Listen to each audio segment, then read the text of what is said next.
pirmās manas atmiņas ir, es varu tā kā datēt ar agrīnu bērnību, kad ar trūlu pildspalvu skrāpēja iekšā plūtas galā vārdus, kurus varētu tagad noformulēt, tās bija dusmu emocijas, jo man neļāva tā kā tāds vārds lietot, bet man patika.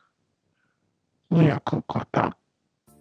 Bet labāk es varu teikt, ka tas ir evolvējies uz ļoti pozitīvu pusi. Viensētā latvietī uguns un nakts. Līgņo, līgņo, šageris rupenes tautas liesma. Līgņo, līgņo, šageris rupenes tautas liesma. Ka tās vairs nav dusmas, bet tās ir ļoti priecīgas un tādas pozitīvas emocijas, ar kurām gribas dalīties, un vai viņas nejauši rodas, un tu saproti, ka tas ir tāds priecīgs notikums. Jā. Nu, diemžēl man jāsaka, ka tas ietekmē pozitīvi, ir uzlabojusies komunikācija, veidojas tāds kopiena, līdzīgi domājošo tāds loks, kur tā kā saslimuši ar līdzīgu slimību un tā. Diemžēl es to daru arī vienatnē, es atceros kādas sarunas vai kaut kādus mirkļus un ieķiķinu ar sevi un pārvietēju savus mājdzīvniekus diezgan bieži, jā, tas tā man sanāk. Tie ir bijuši cilvēki ne no man paziņa lokā vai tie, kas nenodarbojas ar šo lietu, kuri ir nākuši klāt un teikuši, ka jā, tas ir par mani, es pati māku dzīvot, ļoti rezonē, kas ir man baigais pārsteigums, tie ir cilvēki pilnīgi ne no man paziņa loka, kas nezina, māk privātos varbūt kaut kāds notikums vai es nezinu, kā viņiem iet. Un tas iznākums ir bijis ļoti līdzīgs, ka tās ir bijušas konflikts situācijas ar mammām vai ar tēviem vai vispār kādiem radiniekiem, kas māca dzīvot. Un tad ir tāda māsības sajūta ar šīm sievietēm. Un tā sajūta ir...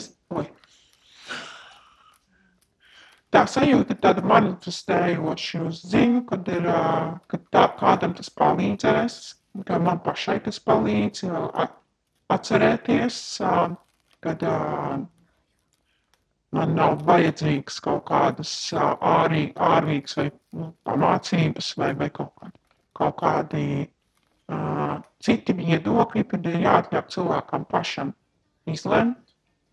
Vai arī galīgi nepareizi un šķērni un viss krīt un gāžas, bet jānotic cilvēkam, jā, tas tāds pozitīvs aspekts šim tekstam.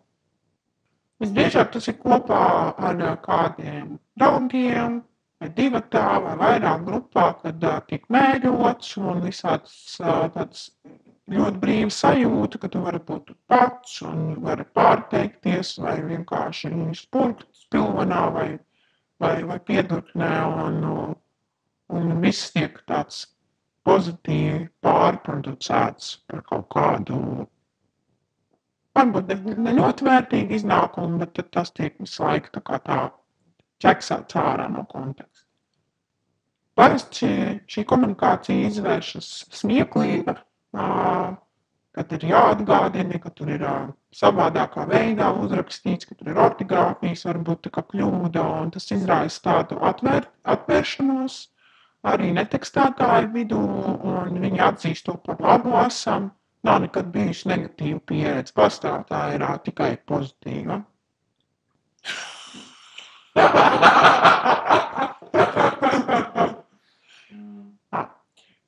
Novēlējums skatītājiem ir nebaidīties no jaunradas, kas ir tekstu vārdu formā, un